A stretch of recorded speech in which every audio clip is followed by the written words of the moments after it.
Let's look at a couple of different questions, but the first question for this evening is about a phrase that appeared a lot of times in the first chapter of Genesis that we heard read a couple of Sundays ago.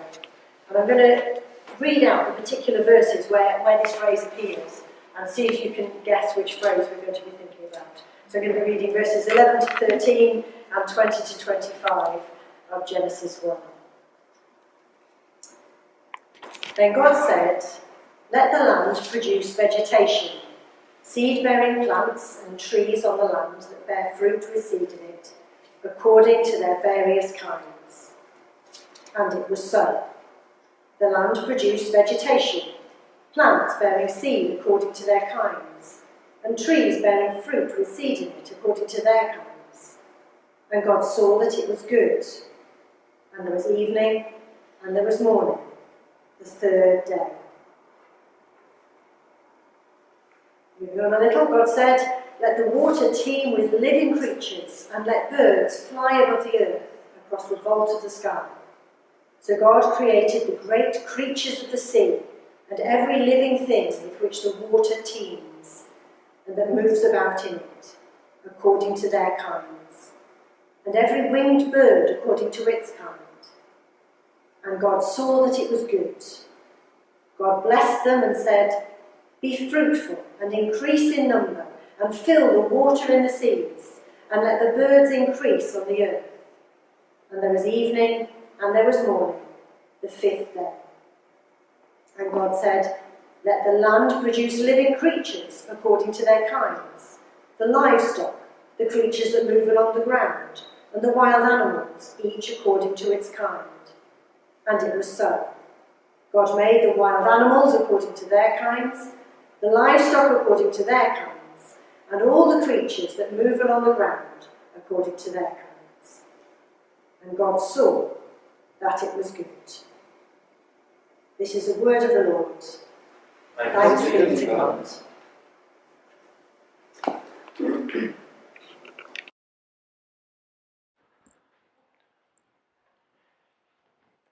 Great evening, everyone. Lovely to see you all. Thank you so much for the questions that you've been sending in. Some great questions. Like Sue said, we're going to try and answer two of them tonight. A number of people have sent in questions, understandably perhaps, asking sort of on the one hand about sort of the position that speaks of creation being made in 6 days, and the earth only being sort of a matter of sort of 1,000 or a few thousand years old on the one hand, and then those of sort of the opinions of modern science and geography and geology and this kind of thing, of the earth being millions of years old and this kind of thing, and how we make sense of some of that. Because that's such a big topic and a really important one, we're going to save that for next week and have a good run at that. So if you ask that, then it's coming, don't worry, we'll deal with that. But today, the first question, we're going to deal with this particular phrase that keeps coming up. Does anyone pick up in the reading what phrase we're going to be thinking about? Yeah.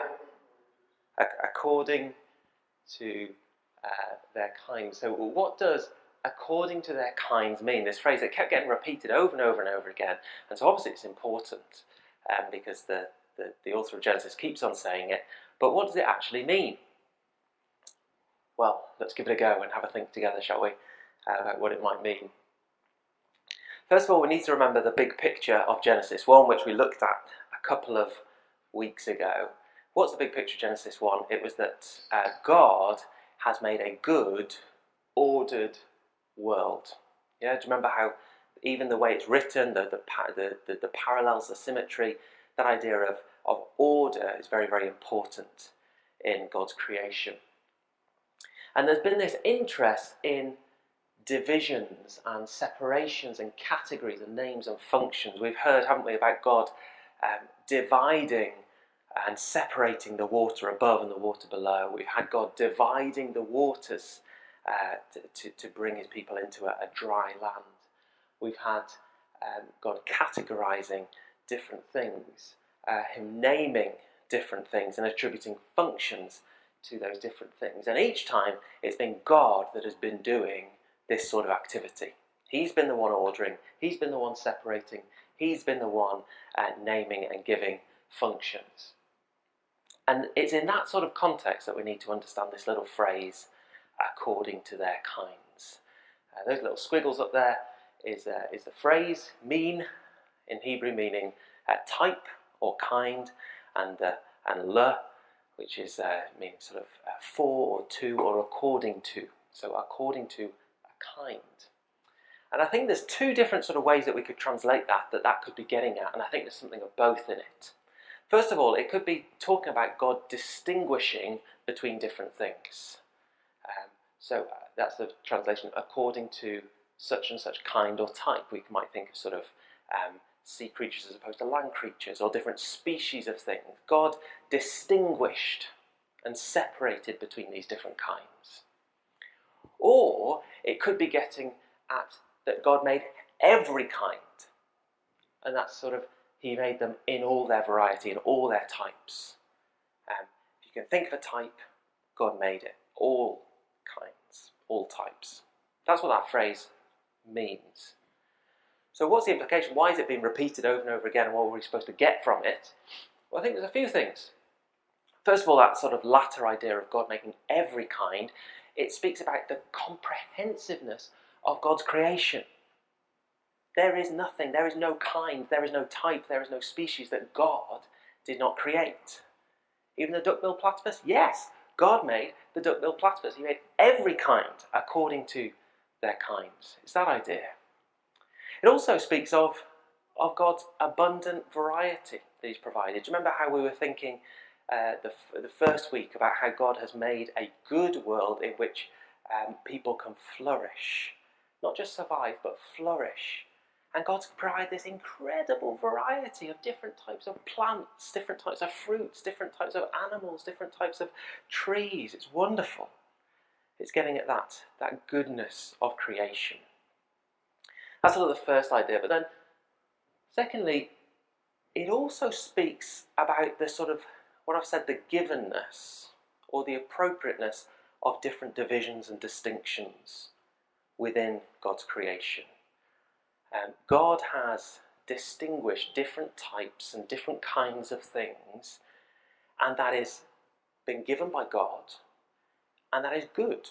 It kept saying God saw that it was good.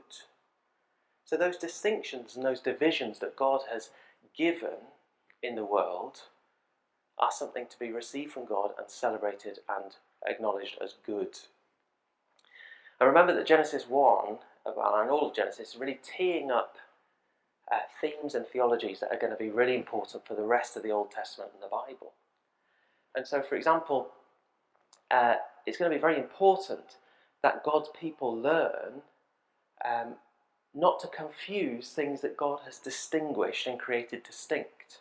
So think, for example, in Leviticus of the sort of the idea of some things are clean and some things are unclean. And there's a sense that God has given that and made that, and there's an appropriateness to that, and people shouldn't confuse that and play fast and loose and make up that for themselves. The food laws, it's appropriate for God to have the right to be able to say, you can eat this, but not this. We see that right at the start, don't we, in Genesis 2. He puts the people in the garden and he says, you can eat of all these trees, but don't eat of that tree. And there's that challenge. Are we going to accept what God says is right and wrong, or are we going to make it up for ourselves? And of course, tragically, people make it up for themselves. And they say, I'm going to decide what distinctions and what divisions there are. And we see it again with again in the ceremonial laws. There's that idea that these types of species can reproduce with this type of species, and not with that type of species. And there's a givenness to that, and there's a rightness to that, and you shouldn't confuse that.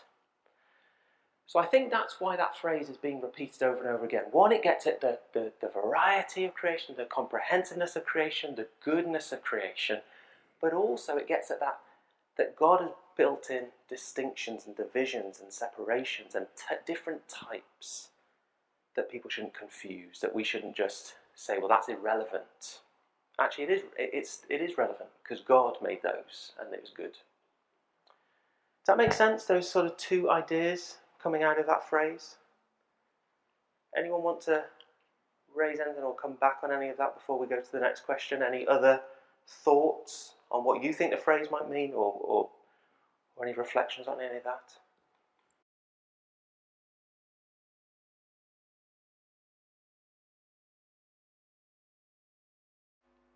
Great. The next question was really raised from the sermon on Sunday, focusing on the seventh day of the creation narrative in Genesis 2, which says that, so thus the which essentially says thus the heavens and the earth were completed, were finished, and all their hosts, and God ceased, God stopped on the seventh day from all the work that he had done. So God rested on the seventh day from all the work that he had done. So God blessed the seventh day and made it holy, because on it he rested from all the work that he had done. It's quite repetitive. And one question was, well, how... And I'd spoken about how that idea of God resting was actually the idea of God being enthroned, entering into his royal repose, having achieved a great thing, and being seated as king over this ordered, good cosmos. In fact, over a sort of a cosmic temple, really, a place where he could be worshipped and praised. And one of the questions was, how does that understanding of rest influence how we understand the Sabbath, which is spoken of later on in the Old Testament? So, let's have a go at that one. Again, let's think of the big picture. So, if I'm right in saying that the idea of God resting is about him being enthroned over this cosmic temple, then that's a big picture there. There's various different words that could have been used for God resting on that seventh day. The word that is chosen in Genesis 2 there is Shabbath, which is where we get the word Sabbath from. So literally, God Shabbaths on the seventh day from all the work that he's done. And so any sort of ancient Israelite reader there would say, God's observing the Sabbath. He's stopping his work and he's Sabbathing on the seventh day when they read Genesis 2. And another big picture point is, remember that humanity, we're going to look at this in a couple of weeks, what this means, but humanity has been made in the image of God. Humanity has been made in some sense to reflect God, to imitate God, to be like God. So things that are said about God, we also see are in some senses true about humanity. And so, and then finally, as I've already said, God's rest, his enthronement, is the reason given for the Sabbath. That's why the seventh day is holy, that's why the seventh day is blessed, that's why it's important, because that's the day that God is enthroned. That's the big picture. Now, what does all that mean for understanding the Sabbath? Well, first of all, I think the Sabbath became an opportunity to acknowledge God as King of creation. As people were called to rest on the seventh day like God, it was an opportunity for them to remember and acknowledge and recognize that God entered into his rest on the seventh day, and he is still in that seventh day rest, and he's still sat on his throne as king. And so the seventh day, the Sabbath, was an opportunity to express dependence and trust in God. He's the one who's on the throne, therefore he's the one that can provide for me, and the world doesn't depend on my shoulders, as we say in our house. The world depends on your shoulders. No, it doesn't depend on our shoulders. We can take a day off. That's what it said. So Exodus 16, for example, remember when God gave the manna, he said, look, I'm going to give you double the amount on Friday, and I'm not going to give you any on Saturday. You don't need to go out and collect it. Trust that I'm going to provide for you because I'm the king. And what did they do? They went out on Saturday and tried to gather some. They didn't get the message. Sabbath is about recognizing God's the king and he can provide. Leviticus 25, the Sabbath year, said, look, don't farm your land on the seventh year. Trust that this land that God has given you will provide for you. And Israel didn't do it because they weren't trusting and depending upon God as king.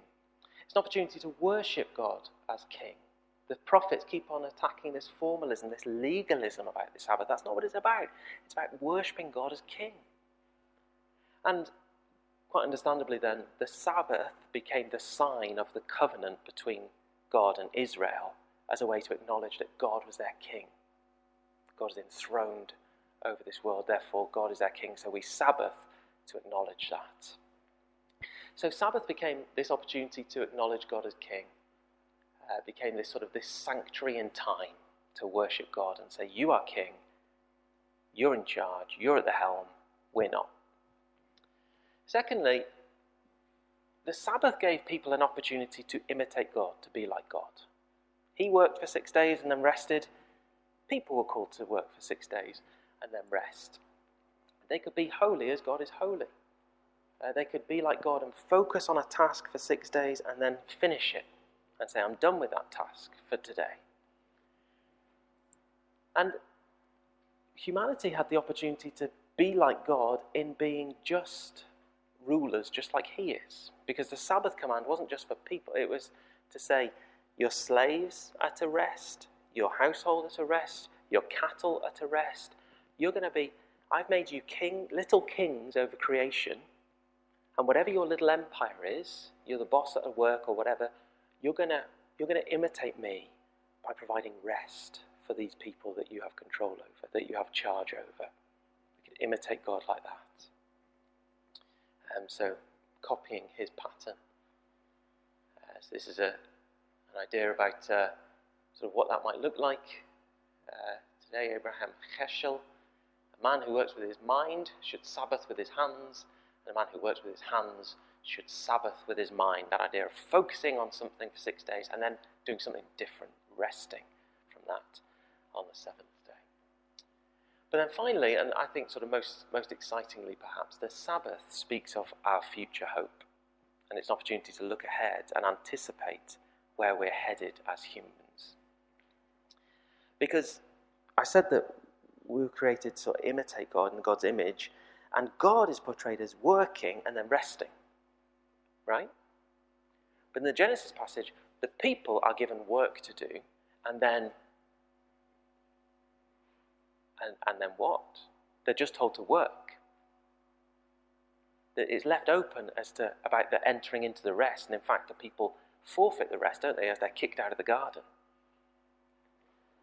But the idea was that as we were told to rule over this world, to subdue this world, to bring out the potential of this world, we were in a sense to imitate God by being faithful in our work and creating this ordered, good world where we rule over it, reflecting God's rule.